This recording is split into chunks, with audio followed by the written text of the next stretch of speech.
નમસ્કાર, પ્રણામ, સ્વાગત છે તમારું એક નવા વિડીયોમાં. મિત્રો, માતાજીને પ્રાર્થના કરીએ કે તમારા બધાની મનોકામના માતાજી પૂર્ણ કરે.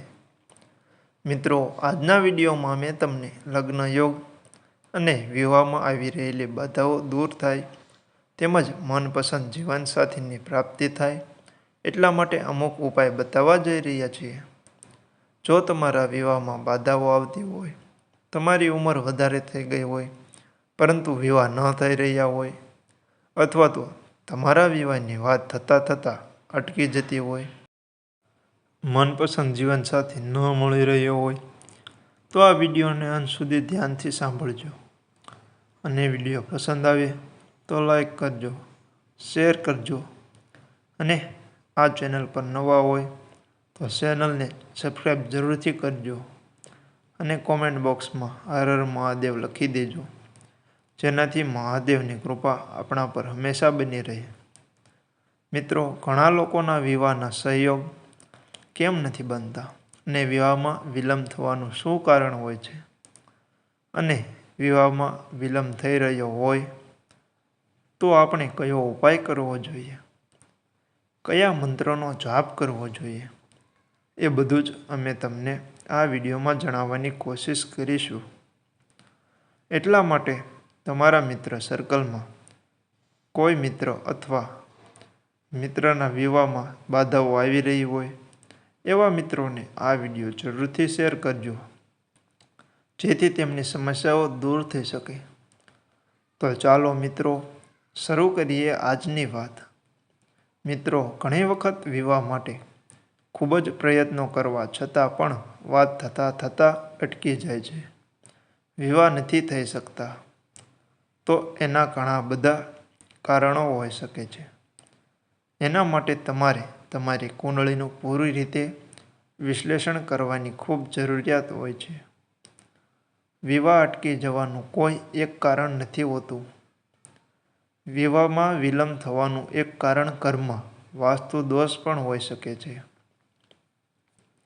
સાથે જ કુંડળીમાં મંગળ દોષ પણ હોઈ શકે છે, જેના કારણે વિવાહમાં વિલંબ થાય છે.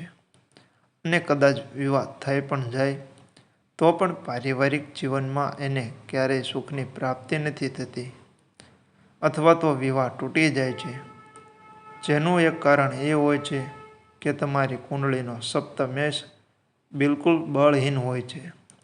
સપ્તમેષ એટલે કે સાતમા ઘરનો સ્વામી, જે વિવાહ અને વૈવાહિક જીવન અને પતિનો સ્વામી હોય છે, તે બળહીન હોય છે. અને જો ગુરુ ગ્રહ નબળો હોય, નીચેનો હોય, પીડિત હોય કે પછી શુક્ર ગ્રહ નીચેનો હોય, અથવા તો કુંડળીમાં બીજો કોઈ દોષ હોય, તો આ બધા કારણો હોઈ શકે છે. તો તમારી કુંડળીમાં કયો દોષ છે એ જાણવા માટે તમારે તમારી કુંડળીનું વિશ્લેષણ કરવું જોઈએ. જો કે સાચા રોગની જાણકારી આપણી પાસે હશે તો જ આપણે એની સાચી દવા આપી શકીએ. પરંતુ મિત્રો, આ વિડીયોમાં હું તમને થોડી વાસ્તુ ટિપ્સ આપીશ. જે લોકો ખૂબ જ ઝડપથી વિવાહની ઈચ્છા રાખે છે, તેમને કયા વાસ્તુ નિયમોને અનુસરવા જોઈએ, તેમજ એવા કેટલાક ઉપાય અને ટોટકા જણાવીશ, જેને કરવાથી તમારી વિવાહની સમસ્યા દૂર થઈ જશે. અને આ ઉપાય કોઈ પણ આસાનીથી કરી શકે છે.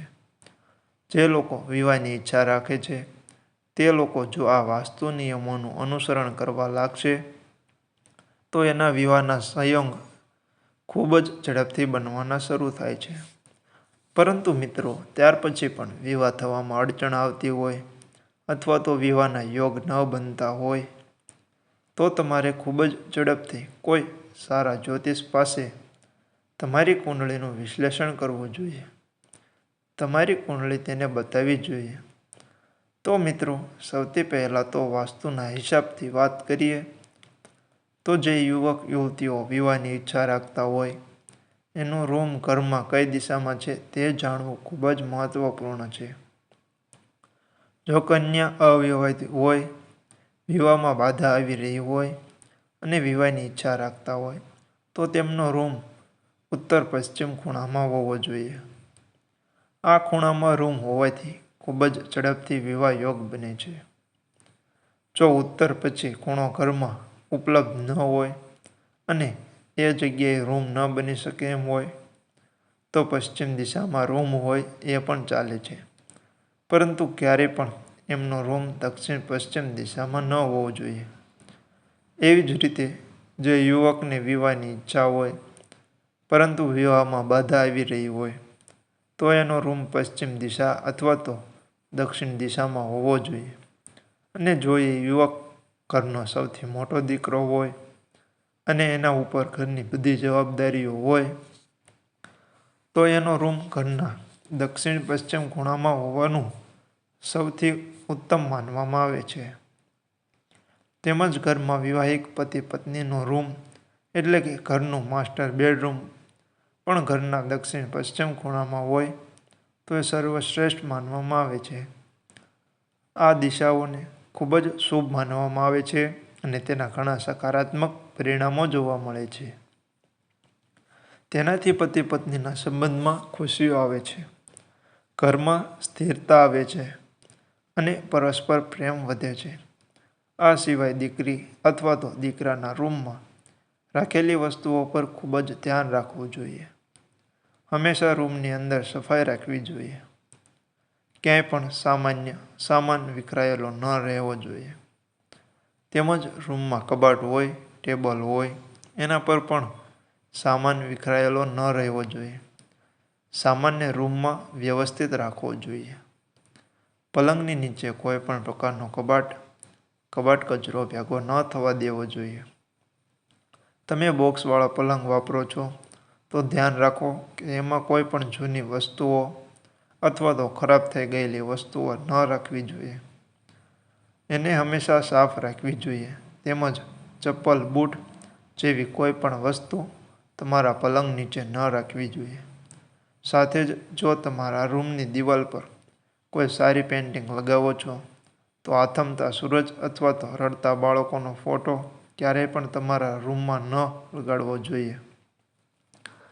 ઘણી વખત એવું જોવા મળે છે કે જે પલંગ પર તમે આરામ કરો છો એની ઉપર જ બેસીને ભોજન પણ કરો છો.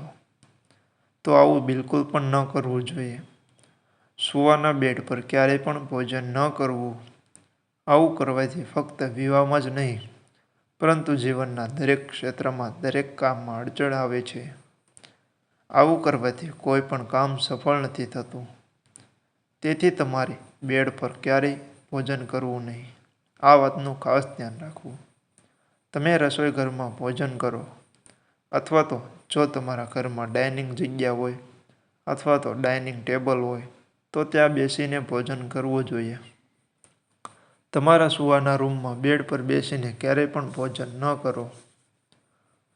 આમ તો મિત્રો આપણા જ્યોતિષશાસ્ત્રમાં ખૂબ જ ઝડપથી વિવાહ માટે ઘણા બધા ઉપાય અને ઘણા બધા ટોટકા જણાવવામાં આવ્યા છે. આ વિડીયોમાં બધા તો પૂરા નહીં થઈ શકે પરંતુ અમે વધારે ને વધારે તમને જણાવવાની કોશિશ કરીશું.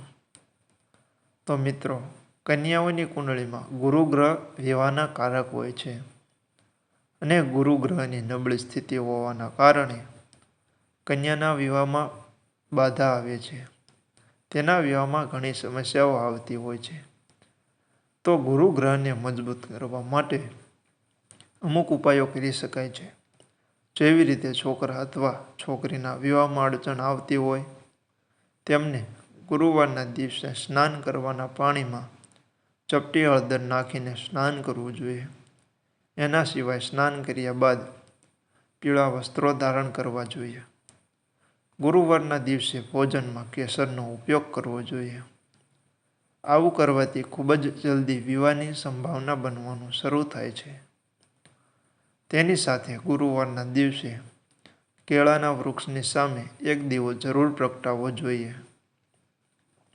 કેળાના વૃક્ષ પર જળ અર્પણ કરવું જોઈએ અને ત્યાં જ બેસીને ગુરુગ્રહ એટલે કે વિષ્ણુજીના 108 નામનું ઉચ્ચારણ કરો. આવું કરવાથી વિવાહમાં જે કોઈ પણ બાધાઓ કે સમસ્યાઓ આવતી હોય તે સમાપ્ત થવા લાગે છે અને વિવાહના સંયોગ બનવા લાગે છે. આ ઉપાયને ત્યાં સુધી કરવો જોઈએ જ્યાં સુધી તમારી મનોકામના પૂરી ન થઈ જાય. અને ગુરુવારના દિવસે બીજો એક નાનો ઉપાય પણ કરી શકો છો. આ ઉપાય કરતી વખતે તમે લોટના 2 પેંડા બનાવી લો અને એના ઉપર થોડી હળદર લગાવી દો. સાથે જ એના ઉપર થોડો ગોળ અને ચણાની દાળ રાખો અને તેને ગાયને ખવડાવી દો. એનાથી પણ વિવાહના યોગ ઝડપથી બને છે. કારણ કે ગાયમાં 33 કોટી દેવી દેવતાઓ હોય છે અને તેમને ભોજન આપવાથી આપણા પર માતાજી ભગવાનની ખૂબ જ કૃપા થાય છે. જે અવિવાહિત કન્યાઓ હોય એવી કન્યાઓ બીજી કન્યાઓના વિવાહમાં જાય છે તો ત્યાં દુલ્હનના હાથેથી મહેંદી લગાવી લેવી જોઈએ. આવું કરવાથી એવું માનવામાં આવે છે કે જે આ વિવાહિત કન્યા હોય એના પણ વિવાહની સંભાવના બનવાની શરૂ થાય છે.